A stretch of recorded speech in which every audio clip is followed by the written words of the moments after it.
પ્રભુ ઈસુ ખ્રિસ્તના નામમાં આપ સર્વને પ્રેમી સલામ. 8મા દિવસે આપણે ક્રોધ અને ક્ષમા વિશે જોયું. આજે 9મો દિવસ. માથીની લખેલી સુવાર્તા 5 અને 27 થી 32 કલમને આધારે આજે આજનું વચન જોવાનો પ્રયત્ન કરીશું. પ્રભુ ઈસુ અહીં વધુ ઊંડા વિષયને સ્પર્શે છે. 28મી કલમમાં પ્રભુ ઈસુ કહે છે, તું વ્યભિચાર ન કર એમ કહેલું છે તે તમે સાંભળ્યું છે. આજે 8મા દિવસની વાતની છે એમ ફરી એકવાર પ્રભુ ઈસુ બહારના નિયમથી અંદરના હૃદય તરફ લઈ જાય છે. તેમના કહેવા પ્રમાણે પાપ પહેલા ક્યાંથી શરૂ થાય છે? પાપ આંખથી શરૂ થાય છે. 28મી કલમમાં લખ્યું છે, સ્ત્રી પર જે કોઈ ખોટી નજર કરે છે તેણે એટલામાં જ પોતાના મનમાં તેની સાથે વ્યભિચાર કર્યો છે. ગ્રીક બાઇબલ પ્રમાણે ખોટી નજર અથવા કામેચ્છાનો અર્થ તીવ્ર ઈચ્છા, લાલસા, અંદરની વાંછા એવો થાય છે. પાપ હંમેશા ક્રિયા પહેલા વિચારમાં જન્મ લે છે. આંખોથી જોવામાં આવે છે, ત્યારબાદ વિચાર આવે છે, તે પછી ઈચ્છા થાય છે અને છેલ્લે એ પાપ જન્મ લે છે.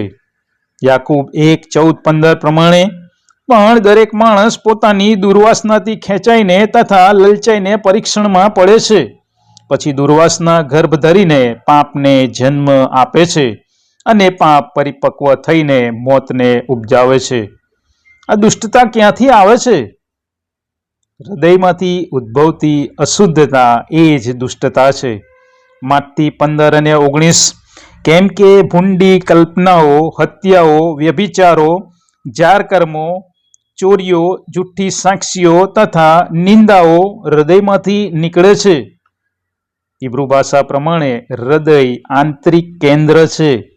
ગ્રીક ભાષા પ્રમાણે હૃદય અંદરનું જીવન છે.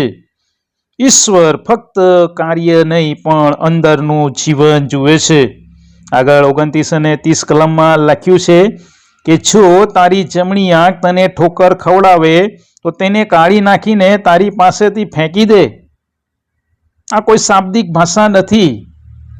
આ એક અત્યંત ગંભીર ભાષા છે. પાપ સામેનું કડક વલણ છે. તેનો આત્મિક અર્થ એ છે, જે વસ્તુ પાપ તરફ દોરી જાય તેને તમારા જીવનથી દૂર કરો. આજે મોબાઈલ, સોશિયલ મીડિયા, આ બધી બાબતોમાં આપણને ઘણી વખત પાપ કરવાની બાબતો દોરી લઈ જાય છે. આવી બાબતોથી આપણે દૂર રહેવું જોઈએ. ખોટી સોબતો આપણને પાપ કરવા પ્રેરે છે. આવી સોબતો આપણે દૂર કરવી જોઈએ. લેન્ટનો આ સમય છે કાપી નાખવાનો. જો આપણે પવિત્ર થવું છે તો પવિત્રતાની વ્યાખ્યા પ્રમાણે પાપને કાપીને દૂર ફેંકવું પડે છે.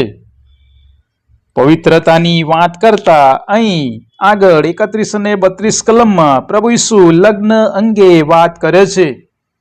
લગ્નની પવિત્રતા વિશે સમજાવે છે. લગ્ન એક કરાર છે. તેનું સામાજિક નહીં પણ આધ્યાત્મિક મહત્વ છે. હિબ્રુમાં વચન અથવા કરાર માટે બેરીટ શબ્દ વાપરવામાં આવ્યો છે.